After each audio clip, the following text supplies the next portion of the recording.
बस इस जीवन को इनकी कृपा के आदर में समर्पित कर दो। जो आप पर कृपा हुई है ये अलौकिक है, अहेतुकी है और निश्चित ये परम कल्याण के लिए ही हम पर कृपा हुई है।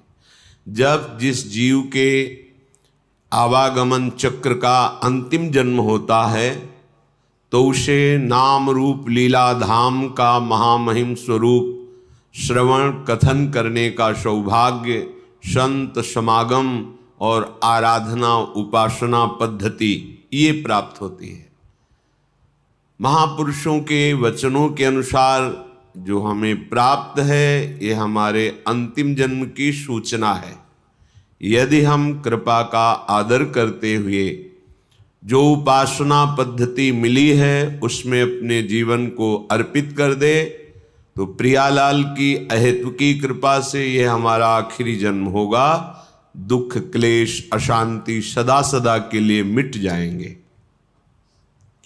श्रीपाद प्रबोधानंद जी महाराज कह रहे हैं, भ्रातर भोगा सुभुक्ता का इहि न भवता नापि संसार मध्ये विद्यादानाध्वराद्यै कति कति जगति ख्याति पूजाद्य लब्धा अद्याहारे पियादृच्छिक उर्गुणवानप्यहो समृतात्मा श्रीमद् वृंदावनेस्मिन् सतत मट सखे सर्वतो मुक्त संगः। हे भाई, यदि तुम्हारा मन ऐसा प्रलोभन दे रहा हो आपको कि ये भोग तो भोगा नहीं, अगर भोग लूं तो हमारा मन शांत हो जाएगा, ऐसी बात मत मानना। ये आपको फंसा रहा है, क्योंकि भ्रातर भोगा सुभक्ता का इह न भविता नापि संसार मध्य, कोई ऐसा भोग नहीं है जो तुमने संसार में भोग न लिया हो, क्योंकि तुम्हारे बहुत जन्म हो गए हैं। इस माया के प्रभाव से पूर्व स्मृति नष्ट हो जाने के कारण तुमको ऐसा लगता है कि अगर ये मैं भोग लूं तो मेरा मन शांत हो जाए, तो ये तुम्हारे साथ धोखेबाजी खेल रहा है। तुम्हारा अंतःकरण जो बुद्धि मन चित्त अहंकार है ये तुम्हारे साथ धोखेबाजी कर रहा है। जब इसे भोगों में उतारोगे तब ये फिर निर्णय करेगा। अंतःकरण इसमें वो नहीं, इसमें होगा सुख, इसमें नहीं इसमें होगा, पूरा जीवन बर्बाद कर देगा। कौन सा ऐसा भोग है जो तुमने उपभोग नहीं किया? सुभुक्ता खूब अच्छी तरह से भोगा है, पर इस माया ने ऐसे विस्मरण को प्रकट कर दिया है कि तुम्हें होश ही नहीं है। तुम्हें लगता है मैं पहली बार संसार में आया हूं तो पहली बार तो मुझे भोग लेना चाहिए। एक धनी घर के उपासक वैराग्य भावना से चलने की चेष्टा कर रहे थे तो परिक्रमा में मिलते थे।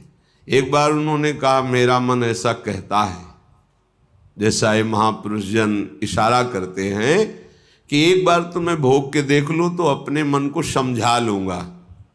नहीं, ये ऐसी फिसलन है, इसमें जो फिसला तो गुरु कृपा हरि कृपा ही आपको पुनः चढ़ा सकती है, नहीं तो ये फिसलता ही चला जाएगा, पकड़ में नहीं आएगा।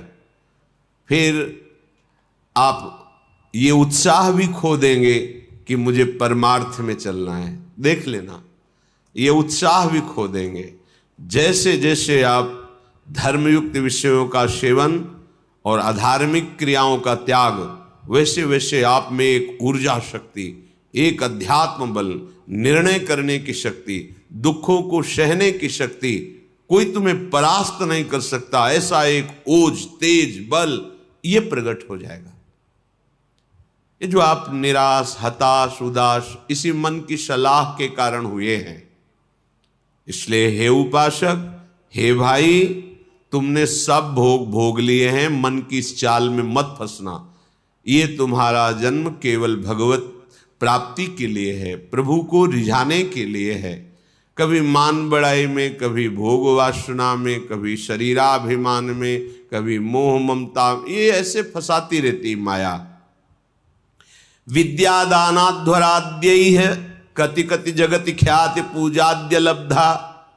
कभी कभी मन धर्म की आड़ में दान पुण्य आदि की भावना से अहंकार को पुष्ट कराने लगता है। अंतःकरण चतुष्टय में 4 धर्म है। बुद्धि का काम निश्चय करना है, मन का काम संकल्प विकल्प, चित्त का चिंतन, अहंकार का स्वीकार करना। मैंने ये कर्म किया, मैं ऐसा कर्म करूंगा, मैंने ये भोगा, आगे ऐसा भोगूंगा। ये जो अहंकार को पुष्ट करने के लिए धर्म की आड़ में दान पुण्य आदि करते हुए हम अहम को बढ़ावा देते, ये माया का फसाव है। अपनी वस्तु मानकर दान करने से ठीक है, कई गुना वो मिल जाएगी आपको, पर जितनी आपके पास है उतना आपको वो दुख दे रही है, भगवत विस्मरण करा रही है, अहंकार बढ़ा रही है, तो उससे 10 गुना और बढ़ जाएगा, तो अशांति तो और बढ़ जाएगी। तुम्हें लगता है वैभव बढ़ने से शांति होती है? नहीं, ज्ञान बढ़ने से शांति होती है। त्यागाच्छांत्यनंतरम, विवेक के द्वारा असत वस्तु, असत पदवी, असत क्रिया, असत चिंतन, जब इनका त्याग होता है तो शांत हमारा स्वरूप है, क्योंकि हमारे अंशी भगवान का शांत स्वरूप है। शांताकारम भुजग शयनम। देखो, कोई सांप पे लेट के भी शांत रह सकता है, और ये तो भगवान शेष जी और उनकी गोद में लेटे हुए हमारे प्रभु कैसे शांताकारम। तो हमारा स्वरूप क्या है? शांत है। शंकर सहज स्वरूप सम्हारा, लाग समाधि अखंड अपारा। अखंड अपार समाधि, परम शांति। तो ये जो हमारा मन हमको संकल्प विकल्प में फंसाता है कि ये दान कर दूं तो ये मिल जाएगा, ये कर दूं तो ये मिल जाएगा, करो, अपनी वस्तु मान के नहीं। त्वदीयम वस्तु गोविंदम तुभ्यमेव समर्पये।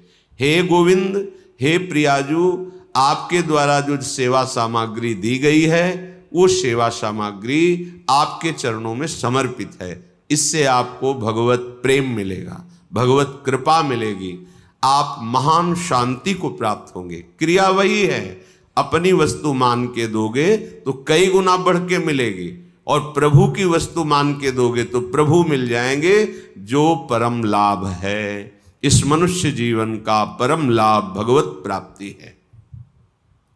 श्रीपाद कह रहे कि विद्या, माया के 2 स्वरूप हैं, एक है अविद्या और एक है विद्या। दोनों माया ही हैं, पर विद्या में भगवान की प्राप्ति का मार्ग प्रकाशित होता है, और अविद्या भगवान से विमुख करके नाना प्रकार के भोगों में फंसाती है। दोनों माया ही। पर जो विद्या पढ़ करके उसे अभिमान से युक्त कर लिया जाता है, वो फंसाने वाली ही बन जाती है, क्योंकि वो भी माया ही है। मैं शास्त्रों का ज्ञाता हूँ, मुझे बहुत आता है, मुझे सब ज्ञान है, मैं विद्वान हूँ, ये ठीक नहीं। ये अहंकार आपको फंसा देगा, ये मुक्त करने वाला नहीं है। मुक्त करने वाला जो ज्ञान है, जो विद्या है, वो विद्या विनय संपन्ने ब्राह्मणे गविहस्तनी स्वनी चुपाके चा पंडिता समदर्शिना। तुम्हारी विद्या के प्रभाव से अविद्या नष्ट हो जाए और समदर्शी दृष्टि प्राप्त हो जाए, सब में एक ही परम तत्व विराजमान है, ऐसा अनुभव हो जाए, ये विद्या का लाभ हुआ। पर हम विद्वान होकर विद्याभिमान करके अगर अपने को और बांध रहे हैं तो विद्या नहीं है, वो अविद्या ही है। श्रीपाद कह रहे हैं, जगत ख्याति पूजाद्य लब्धा। कोई मुझे बहुत अच्छा कहे, बहुत बड़ा दानी है, बहुत भगत है, बहुत सेवक है, आदि आदि, यदि ऐसी सुनने की इच्छा है आपको, ऐसी ख्याति पाने की इच्छा है तो ये भी माया का जाल है जो आपको आवागमन में बांध करके कष्ट देगा। विश्वास कीजिए महापुरुषों के वचनों पर। जब आप अखिल लोक चूड़ामणि भगवान के दासत्व से युक्त हो जाएंगे, उनके महामहिम नाम का जप, उनकी चरण सेवा, उनके गुण कीर्तन, तो आपका यश तो अपने आप हो जाएगा। पर यदि आप चाहेंगे यश और उसमें राजी रहेंगे तो आपका परमार्थ नहीं बनेगा। स्वार्थ तो जय जयकार लोग करेंगे पर परमार्थ नहीं बनेगा। फिर लाभ क्या मिला? अद्याहारेपि यादृच्छिक उर्गुण वानप्य हो समृतात्मा। अब तुम हमारी बात मान लो, श्रीपाद कह रहे हैं अद्याहारेपि यादृच्छिक, भगवान की जैसी इच्छा हो, जो वो तुम्हें जिस परिस्थिति में रखे हैं उसमें संतुष्ट हो जाओ। जथालाभ संतोष सदा काहू सो कछु न चाहोगे। अपनी ऐसी वृत्ति बनाओ कि भगवान से भी मांगने की इच्छा ना हो। जैसे वो मुझे रख रहे मैं उसमें राजी हूं। ये बहुत बड़ी उपलब्धि है, बहुत बड़ी सिद्धि है ये। इसी से सारी कामनाएं नष्ट हो जाती है। बिन संतोष न काम न साही और अछत काम सुख सपने नाही। बिना संतोष के कामना का नाश नहीं होता, और जब तक कामना रहती तब तक स्वप्न में भी जिसे सुख कहते हैं उसका अनुभव नहीं होता। जागृत की कौन कहे? आप कामना में ही सुख ढूंढ रहे हैं, और सिद्धांत कह रहा है कि अछत काम सुख सपने नाही। यदि हृदय में कामना है तो स्वप्न में भी सुख नहीं मिलेगा। कामना कैसे नष्ट होगी? बोले जथा लाभ संतोष सदा काहू सो कछु न चाहोगे। मैं सदा संतोष धारण करूंगा कि मेरे प्रभु ने जैसा विधान कर दिया है हमारे लिए पर्याप्त है। जथा लाभ आद्याहारेपि यादृच्छिक, जो हमारे आराध्य देव है उनकी इच्छा के अनुसार हमें आहार वास वस्त्र व्यवस्था और संग, ये जो कृपा करके मिला है, हमको अब आकांक्षा नहीं करनी चाहिए किसी भी वस्तु की। सच्ची मानो जैसे कोई प्रश्न करे कि हमें सत्संग की आकांक्षा करनी चाहिए, हमें भगवत चरणारविंद के धाम में रहने की आकांक्षा करनी चाहिए। यदि आप ठीक से भजन करते हो तो आपको कोई आकांक्षा करने की जरूरत नहीं। आगे से आगे वो जहां पहुंचाना जो करना अपने आप करेंगे। हम वृंदावन को जानते भी नहीं थे, पहली बार स्मरण हुआ कैसा होगा वृंदावन, क्योंकि अपने लोगों की अंतर्दृष्टि रहती थी, एक एक हरकत पर नजर थी अंदर की, बाहर का तो मतलब ही नहीं था।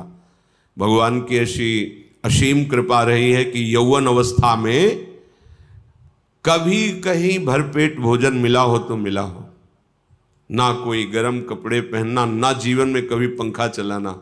ये ऐसी दुनिया का प्रपंच तो बहुत दूरी बात है, कभी पंखा के नीचे सोए हो ऐसा अनुभव नहीं वृंदावन के सिवा। एकमात्र अंतर्दृष्टि, मेरी वृत्ति कहां है, बस इसी पर रहती थी। कहां है मेरी वृत्ति? बस हर तरह से इस मन को देखा है। जैसे लोग कहते हैं ना, मामू को मार्ग में पीएचडी किए हैं, तो साधक उपासक साधु महात्मा केवल मन पर दृष्टि रखते हैं। सारी पढ़ाई मन की है, इसमें और कोई बाहरी बातें नहीं है। इसमें परम सिद्धि का जो लाभ होता है वो केवल मन पर दृष्टि रखी जाती है। उसी को दृष्टि में रख करके सृष्टि से बचा के और भगवान के चिंतन में लगाना, बस एक लगन लगी हुई, कैसे ब्रह्म साक्षात्कार हो, कैसे वहां कोई ये गुंजाइश नहीं थी। भोग सामग्री, भोग वार्ता, भोग दृश्य, घाटों में कहां गुंजाइश? दोपहर की तपती धूप में पंडों की छतरी के नीचे, और रात्रि में वही घाटों में थोड़ी देर भिक्षुकों के बीच में बैठ जाना, जो मिला मिला, नहीं तो हर हर महादेव, शांत एकदम। ब्रह्मचर्य और संयम का बड़ा बल होता है। कभी निराश हताश और ऐसा नहीं कि चलने लायक नहीं, ऐसा कभी अनुभव जीवन में नहीं हुआ। आप समझिए वो परिस्थिति अगर ना मिलती तो शायद है कि वो अनुभव भी ना होता। जो अनुभव, एक जो निश्चिंतता, निर्भयता, एक ठसक, हर समय नवीन उत्साह, वो भगवान ने जैसी परिस्थिति चयन की थी उसी में राजी होने से हो गया। एक बार इतने भूख से व्याकुल हुए तो दो संत आए काशी के, और ऐसा कहाँ रहते हो? घाटों में रहते। भोजन जो महादेव जी दे देते। या घाटों में कौन देता है? अन्नपूर्णा। कभी सतुआ, इतना जिससे भिखारियों को लोग बांटते हैं, 2-4 किलो सतुआ लिया, 50 बैठे हैं, ऐसे ऐसे डाल दी। तो कमंडल का ढक्कन होता था, ऐसे रखा, कोई 1 पीस बर्फी रख दी ऐसे, बोले आओ चलो आज तुम्हें भोजन पवाते हैं। देखो मन की बात प्रभु ने सुन ली, लेकिन हंसी की बात, ले गए कमरे में बैठाला और 2 घंटे बाद आए।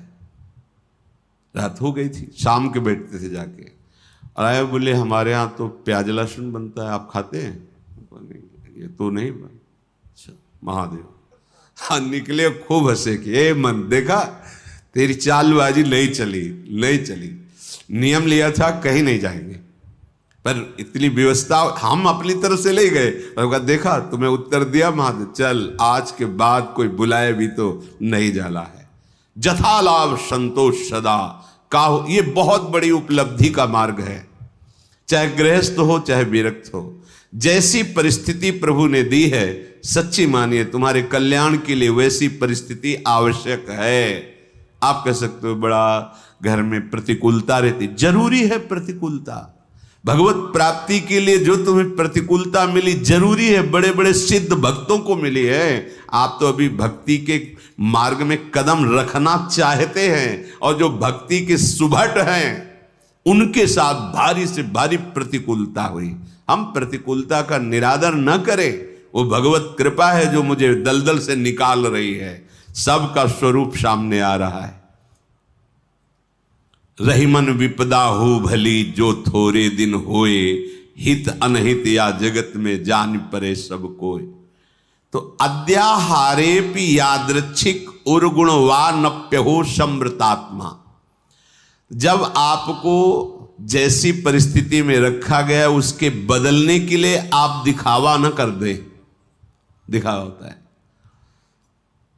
ब्रह्मबोध प्राप्त करने के लिए एक महापुरुष मिले थे, उन्होंने कहा था कि अपने गुणों को प्रकाशित ना करे, मौन का आश्रय ले, और ऐसे जैसे कोई विक्षिप्त हो ऐसे रहे, फिर उसकी जो यथालाभ व्यवस्था होती उसमें रहे तो उसे बहुत जल्दी ब्रह्मबोध प्राप्त हो जाता है। अपने गुणों को प्रकाशित करके, अपनी महिमा को प्रकाशित करके उसका उपभोग करने लगे तो फिर वो स्थिति से गिर जाता है, वो उस चरम अवस्था को प्राप्त नहीं होता। गंगा किनारे एक से एक महापुरुष, एक से एक दिव्य अनुभवी महापुरुष, यहां कह रहे उर्गुण वानप्य हो समृतात्मा। आप अपने गुणों को प्रकाशित करके ऐसा कहीं उपभोग तो नहीं कर रहे, अपने सम्मान का गुण प्रदर्शित करके, चाही हुई वस्तुओं का, मानी हुई मान्यता का यदि उपभोग कर रहे हैं तो आप अपने मार्ग से गिर जाएंगे। आपको गुण प्रदर्शन नहीं करना। हम प्रभु के गुण गा रहे हैं, प्रभु का नाम कीर्तन कर रहे हैं, प्रभु की सेवा कर रहे हैं, प्रभु का जस गा रहे हैं। हजारों को लाभ मिले, लाखों को लाभ मिले, करोड़ों को मिले, सबका मंगल हो, कोई परेशानी। यहां कह रहे कि अपने गुणों का प्रदर्शन करके प्राप्त विषयों का सेवन उपभोग करना, विषय आए स्वीकृत नहीं हृदय में। जथा लाभ संतोष सदा, महलों में राखो चाहे झोपड़ी में वास दो, कोई प्रश्न नहीं है। चित्त का समाधान हो चुका है, अब कोई परेशानी नहीं है, कोई खुशी नहीं है, कोई दुख नहीं है। बहुत उत्तम स्थिति का वर्णन कर रहे हैं उपासक के। श्रीमद वृंदावनेस्मिन् सतत मठ सखे सर्वतो मुक्त संगा, ये अमृतमय वचन। वृंदावन में तुम्हारा आगमन हुआ, वृंदावन का आश्रय लिया, वृंदावन का वास, तो यहां किसी का संग मत करना। कह रहे हैं सखे सर्वतो मुक्त संगा। सर्व संग और संत संग इस सर्व में नहीं आता। जो भगवत अनुराग में रंगे हुए महापुरुष हैं, तो भगवत प्राप्त संतों ने भी ऐसी आकांक्षा की कि मुझे ऐसे प्रेमी महाभागवतों का संग मिले, क्योंकि बिना उनकी चरण धूलि में बैठे, उनकी चरण धूलि से अभिषिक्त हुए ना तत्वबोध होता है ना भगवत प्रेम होता है। तो संतों का संग ही सर्व संग का त्याग कराता है। इसीलिए श्री भगवान ने अपनी प्रसन्नता, अपनी प्राप्ति के उपाय का जब वर्णन किया तो कह रहे हैं व्रतान यज्ञ छंदांस तीर्था नियमा यमाह यथा वरुंधित सत्संगा सर्वसंगोपहो हिमाम। बड़े बड़े व्रत नियम और तीर्थ यात्रा धर्म आदि, इन सब के द्वारा शास्त्र स्वाध्याय आदि, देवताओं का यजन पूजन आदि, इनके द्वारा मेरी प्राप्ति उतनी संभव नहीं जितनी संत संग से। क्योंकि संत संग क्या करता, सर्व संगोपहो हिमाम, सर्व संगों का त्याग करा देता है। जो आसक्ति संसार में, विषयों में, व्यक्तियों में, वही आसक्ति यदि संत महात्मा में हो जाए तो मोक्ष का खुला हुआ द्वार शास्त्रों में पाया गया है।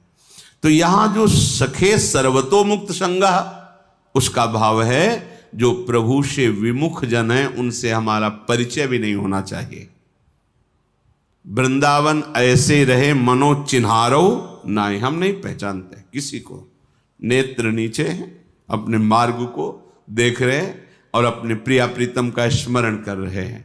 जो मिलता है मेरे प्रभु इस रूप में आए हैं, ऐसे भाव से। कहीं कोई सांसारिक भाव, सांसारिक संबंध नहीं। सांसारिक प्रपंच को स्वीकार करने वाला उपासक उपासना में आगे बढ़ नहीं सकता। अपने गुणों को प्रयोग न करते हुए, जो हमारे अंदर भागवतिक गुण हैं, वो प्रभु की महिमा को, प्रभु के यश को गान करके जगत मंगल के लिए हैं। अपने में विशेषता का भाव आ जाना पतन का लक्षण है। मैं इनसे विशेष हूं, विशिष्ट हूं, मैं महान हूं, ऐसी बात मलिन अंतःकरण में आती है, निर्मल अंतःकरण में नहीं। जितना अंतःकरण निर्मल होता जाएगा उतने ही ये भाव खत्म होता चला जाएगा। और जिसका संपूर्ण अंतःकरण निर्मल हो जाता है, उसके हृदय में ये बात आ जाती है कि मैं चराचर जगत का सेवक हूं। सो अनन्य गति जाके असमत न टरे हनुमंत, मैं सेवक और सचराचर रूप स्वामी भगवंत। ये सबसे बड़ी बात आ गई। तो श्रीधाम वृंदावन का आश्रय, वृंदावन का वास, किसी से कोई परिचय नहीं। जैसी परिस्थिति में प्रिया प्रीतम रख रहे हैं वो हमारे योग्य है। हम अपने गुणों का प्रदर्शन करके किसी भी वासना की पूर्ति की चाह न रखें। हमारा एकमात्र उद्देश्य भगवत प्रसन्नता, दान पुण्य आदि करके सब कर मांगत एक फल रामचरण रति हो। सारी चेष्टाएं हो रही, इसका फल है मेरी प्रिया जो प्रसन्न हो जाए, मुस्कुराकर एक बार हमारी तरफ कृपा कटाक्ष कर दे।